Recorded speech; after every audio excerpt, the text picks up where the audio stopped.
தமிழ்நாடு சட்டமன்ற பேரவைத் தலைவர் அவர்களே,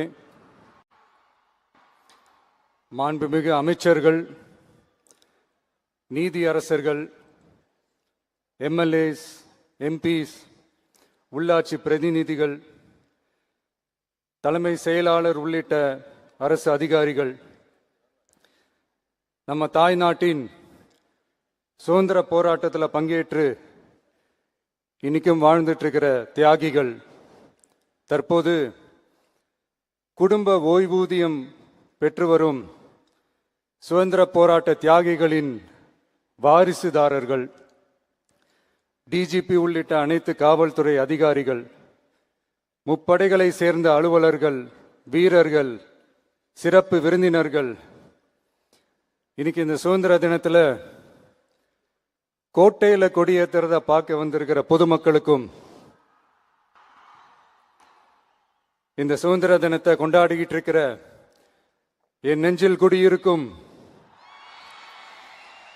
தமிழக மக்களுக்கும், மாணவ மாணவிகளுக்கும் அனைவருக்கும் என்னுடைய சுதந்திர தின நல்வாழ்த்துக்கள், என்னுடைய வணக்கத்தையும் தெரிவிச்சுக்கிறேன். தங்களுடைய உயிரை, உடமைய, வாழ்க்கைய எல்லாம் இழந்துட்டு நமக்காக சுதந்திரம் வாங்கி கொடுத்த நம்ம சுதந்திர போராட்ட தியாகிகள், அதுல பிரபலமானவர்கள் மற்றும் பேர் தெரியாதவங்க அப்படின்னு இருந்தாலும் அவங்க எல்லாருக்கும், ஏன் அவங்க ஒவ்வொருத்தருக்கும் தனிப்பட்ட முறையில் என்னுடைய வீர வணக்கங்கள்.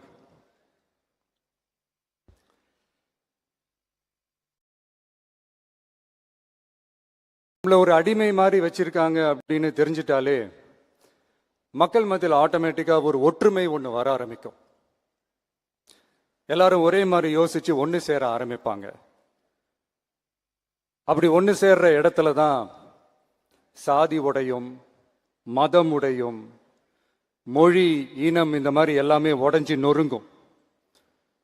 அப்படி உடைஞ்சு நொறுங்குற இடத்துல தான் கிடைக்கிறது தான் உண்மையான சுதந்திரம். அதுதான் நம்ம மகாத்மா காந்திஜி அவர்கள் அவங்களுடைய தலைமையில் 1947 இதே இந்த ஆகஸ்ட் 15 நமக்கு அந்த சுதந்திரம் கிடைச்சது. இன்னைக்கு நம்ம எல்லாரும் அந்த சுதந்திரத்தை கெட்டியாக பிடிச்சிக்கிட்டு படிப்படியாக டெவலப் ஆகி வந்துக்கிட்டே இருக்கிறோம். அந்த டெவலப்மெண்ட்ஸை அடுத்தடுத்த கட்டத்துக்கு கொண்டு போக வேண்டியது நம்ம எல்லாருடைய ஒரு கடமையும் கூட. இந்த நேரத்தில் நம்ம தமிழ்நாட்டை லஞ்சத்திலிருந்து, ஊழலிருந்து காப்பாற்றுறதும் ஒரு மிகப்பெரிய ஒரு விடுதலைக்கு சமமான ஒரு விஷயம்தான். அதை நோக்கி தான் நம்ம அரசும் செயல்பட்டுக்கிட்டு வந்துகிட்டு இருக்கு.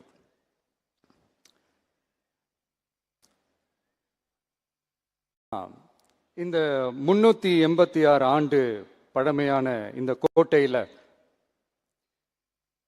இங்க மேல ஏறி வந்து இந்த 80வது சுதந்திர தின நாளில் நம்ம நாட்டோட தேசிய கொடியை ஏற்றி வச்சு இன்னைக்கு இந்த விழாவில் என்ன பேசவும் வச்சிருக்கிறீங்க. அதுக்காக உலகம் முழுவதும் இருக்கிற என்னுடைய தமிழ் சொந்தங்களுக்கும், தமிழ்நாட்டு மக்களுக்கும், ஜென்சி இளம் சிங்கப்படை தோழர்களுக்கும் என்னுடைய மனமார்ந்த நன்றியை தெரிவிச்சுக்கிறேன். பிறப்புக்கும் எல்லா உயிருக்கும் அப்படின்ற ஒரு மிகப்பெரிய ஒரு கோட்பாட்டை அடிப்படையாக வச்சுதான் நம்ம தமிழ்நாட்டை லஞ்ச லாவண்யமற்ற போதைப் பொருள் கலாச்சாரம் இல்லாத, பெண்கள் பாதுகாப்பு, சமூக நீதி அடிப்படையில்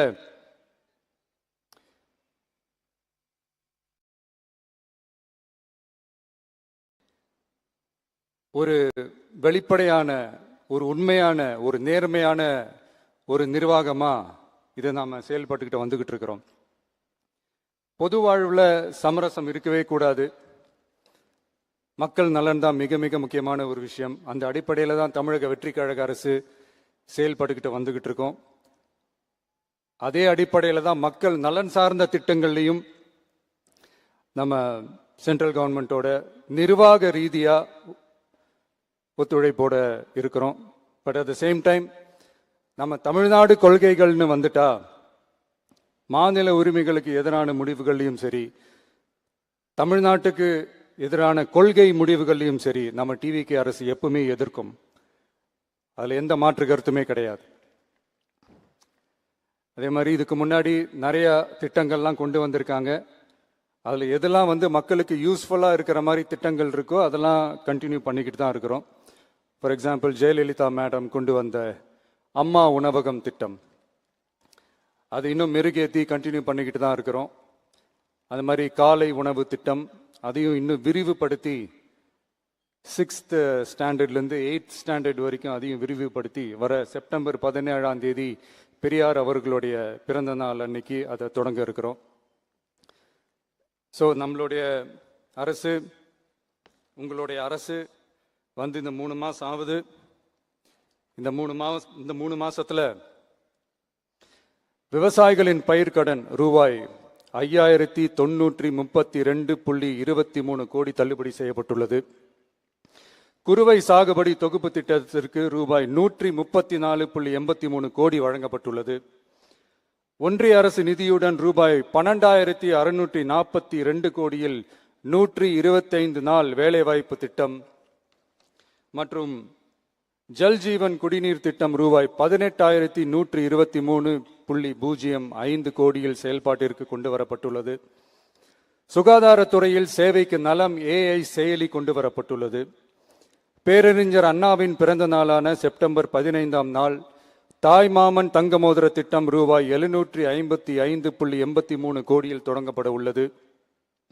மக்களின் போக்குவரத்திற்கு ரூபாய் 127.21 கோடியில் 300 புதிய பஸ்கள் வழங்கப்பட்டுள்ளது.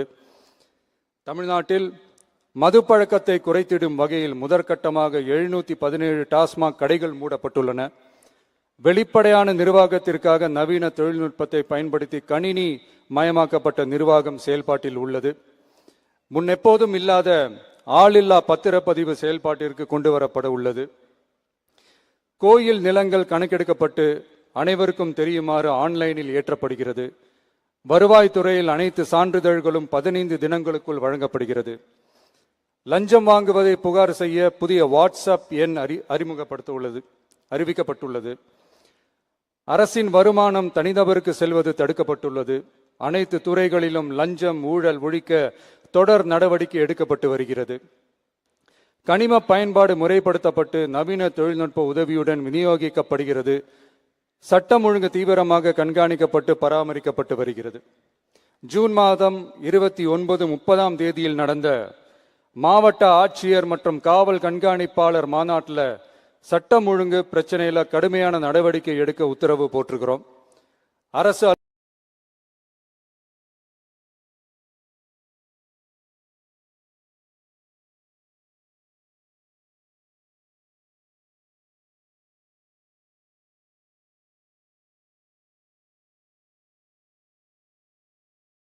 அலுவலகங்கள் காவல் நிலையங்களும் சொல்லி இருக்கிறோம்.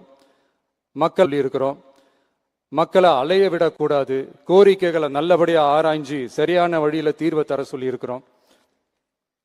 சுதந்திர போராட்ட தியாகிகள் தங்கள் உயிரை தியாகம் செஞ்சு கிடைச்ச சுதந்திரம் மிக சிலருக்கான சுதந்திரமா மட்டும் இல்லாம ஒவ்வொரு இந்திய குடிமகனுக்கும் சுய மரியாதை, சம உரிமை, சம வாய்ப்பு மற்றும் கண்ணியமான வாழ்க்கையை வழங்கும் உண்மையான மக்கள் சுதந்திரமா இருக்கணுங்கிறதே எல்லாரோட மிகப்பெரிய எதிர்பார்ப்பா இருக்கு.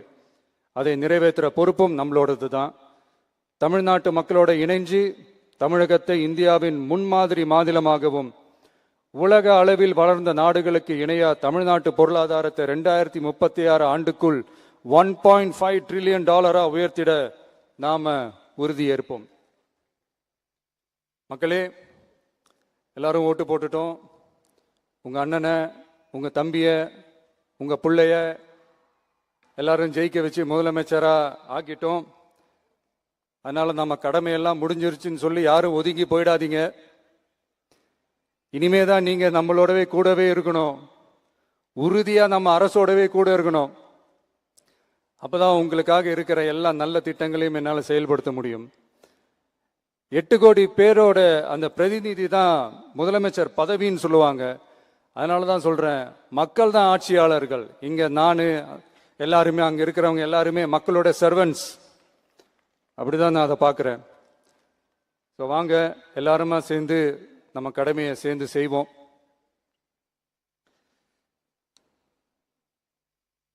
நம்ம அரசுக்கு எதிரான சக்திகளையும் சரி சதிகளையும் சரி முறியடிப்போம். நீங்க எல்லாரும் நம்மளோட இருக்கும்போது எனக்கு வேற என்னங்க கவலை? நல்லதை மட்டுமே நோக்கி நகருவோம். அப்படி நல்லதை மட்டுமே நோக்கி நகரும் உங்க அரசு உங்களுடைய எதிர்பார்ப்புகளையும் உங்களுடைய கருத்துக்களையும் மனசுல வச்சுக்கிட்டு தான் நல்ல சிறிய புதிய அறிவிப்புகளை அறிவிக்க இருக்கிறோம். அதுல ஒரு சிலதை மட்டும் இங்க நான் படிக்கிறேன். ஒன்று, தாய்நாட்டிற்காக தன்னலமற்ற தியாகம் செய்து நமது நாட்டின் பாதுகாப்பிற்காக அரும்பாடுபட்ட முன்னாள் படை வீரர்களின் நலன் கருதி அவர்களது 2 மகள்களுக்கும் வழங்கப்படும் திருமண நிதி உதவி 25,000 ரூபாயிலிருந்து 50,000 ரூபாயாக உயர்த்தி வழங்கப்படும். 2, மாற்றுத்திறன் கொண்ட முன்னாள் படை வீரர் மற்றும் அவர்களை சார்ந்தோர்களுக்கு வழங்கப்பட்டு வந்த மாதாந்திர நிதியுதவி 5,000 ரூபாயிலிருந்து 7,000 ரூபாயாக உயர்த்தி வழங்கப்படும். 3, மாநில அரசால் விடுதலை போராட்ட வீரர்களுக்கு வழங்கப்பட்டு வரும் மாதாந்திர ஓய்வூதியம் 23,000 ரூபாயாக உயர்த்தி வழங்கப்படும். 4, மாநில அரசால் விடுதலை போராட்ட தியாகிகளின் குடும்பங்களுக்கு வழங்கப்பட்டு வரும் மாதாந்திர குடும்ப ஓய்வூதியம் 12,500 ரூபாயாக உயர்த்தி வழங்கப்படும். 5, வீரபாண்டிய கட்டபொம்மன், முத்துராமலிங்க, விஜய ரகுநாத சேதுபதி, மருது சகோதரர்கள் மற்றும் வாவு சிதம்பரனார் ஆகியோரின் வழித்தோன்றல்களுக்கு வழங்கப்பட்டு வரும் மாதாந்திர சிறப்பு ஓய்வூதியம் 11,500 ரூபாயாக உயர்த்தி வழங்கப்படும். இவற்றிற்கான அரசாணைகள் அரசால் வெளியிடப்பட்டுள்ளது. I once again extend my respectful greetings and salute the people of Tamil Nadu who has broken the caste and religious considerations, rejecting money and muscle power, and gave us an overwhelming support to establish people-centric and social justice government.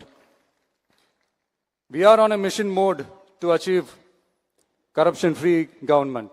We want our people to develop zero tolerance towards corruption. And we appeal to the officials and the people of Tamil Nadu to make our state corruption-free. இன்னைக்கு இந்த விழாவில் பரிசு வாங்க போற, பாராட்டுகளை வாங்க போற, விருதுகளை வாங்க போற அனைவருக்கும் என்னுடைய வாழ்த்துக்களை தெரிவிச்சுக்கிறேன்.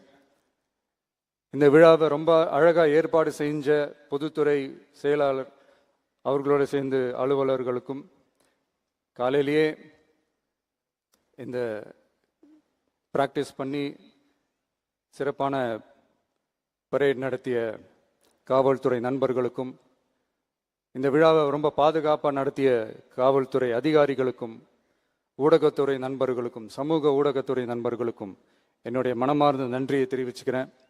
கான்ஃபிடென்ட்டாக இருங்க, நல்லதே நடக்கும், வெற்றி நிச்சயம். மீண்டும் சந்திக்கும் வரை நன்றி, வணக்கம்.